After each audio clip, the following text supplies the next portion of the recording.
Tiny Thompson was given his name due to his diminutive stature. That's right, he actually was short. So they called him Tiny. And he's bought by Art Ross. Art Ross, who ran the Boston Bruins at the time. I believe he played for Minnesota, some junior Minnesota team, and he bought his rights and says, all right, we're going to give him a shot. 1928-29, and what a shot this was. So this is his rookie year. 44 games played, 26 wins, 13 losses, 5 ties, a goals against of 1.15. That is the second lowest goals against an average next to George Hainsworth, who I believe had a 0.88. He had 12 shutouts that year. There's a reason, and we'll get into it.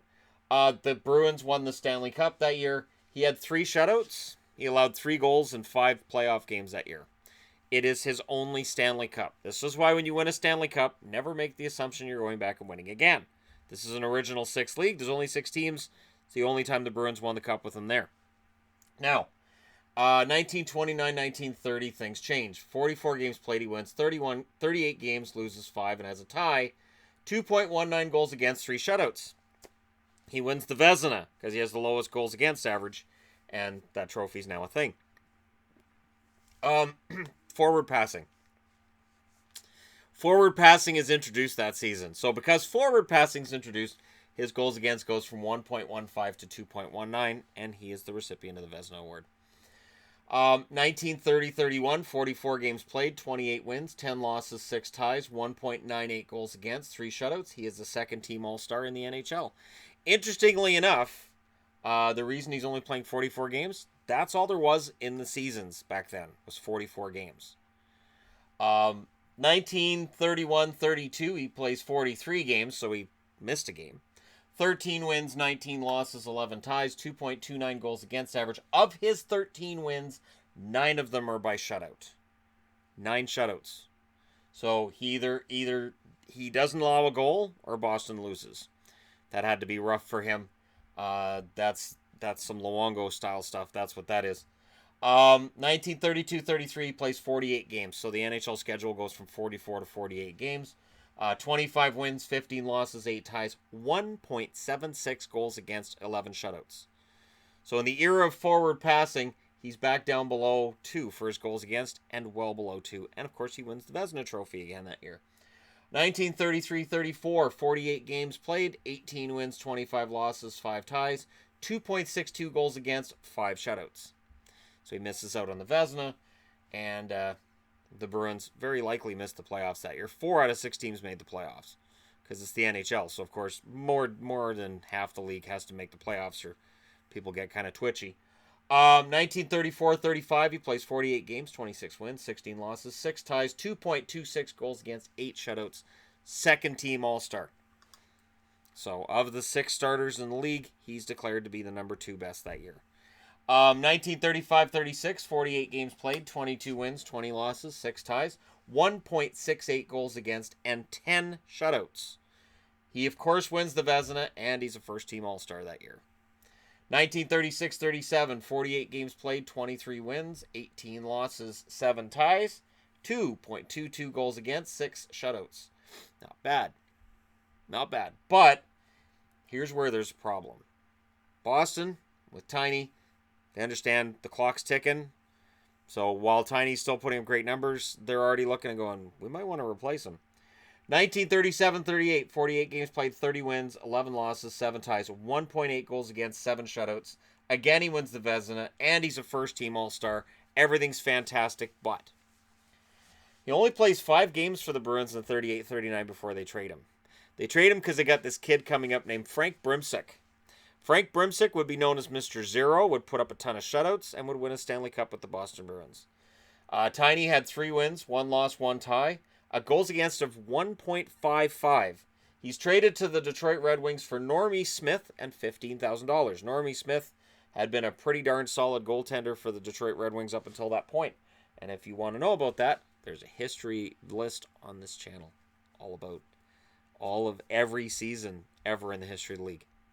Anyways, 1938-39, after going to the Detroit Red Wings, plays 39 games, 16 wins, 17 losses, 6 ties, 2.53 goals against him, 4 shutouts. When Art Ross traded Tiny Thompson to Detroit, He said, I predict that Tiny Thompson will play at least 5 more years with the Detroit Red Wings. No. 46 games played in 93. I'm used to the 90s, right? 1939, 1940. He plays 46 games, 16 wins, 24 losses, 6 ties, 2.54 goals against, 3 shutouts, and he says, I'm out of here. He's still playing well. He's still putting up decent numbers, but likely because Detroit's not exactly winning, and he's probably tired at this stage of the game. He says, yeah, I'm done. Finishes with 553 games played, 284 wins, 194 losses, 75 ties, 2.08 goals against, 81 shutouts. More than a third of his wins were by shutout. No, almost a third of his wins were by shutout. Almost a third. He gets to the Hall of Fame in 1959, and interestingly, he had a shutout in his first game. And according to Wikipedia, and Wikipedia is sometimes take with a grain of salt, it said he is the only Hall of Fame goaltender who had a shutout in his first game. Now, I've got a book here that my former coworker Pete gave me. This here, Players, and this is why you get a book like this. Cecil Tiny Thompson from Sandon, British Columbia, born May 31st, 1903, died in Calgary, Alberta, February 9th, 1981. So it's almost the anniversary of his passing, as Tuukka Rask has passed him to go into the number 1 spot on the wins leaders for the Boston Bruins. An incredibly durable goaltender and the brother of Paul Thompson, Tiny got his nickname more because of his minuscule goals against average than his size. At 5'10", he was by no means the smallest tender in the league. Well, yeah, that's true. Yeah, because right up until the 80s, you're looking at goalies who were 5'6" and 5'8". So, all right. It's due to his goals against average he was called Tiny. Tells the ladies that too, right? My name is Tiny because I don't allow goals. I promise.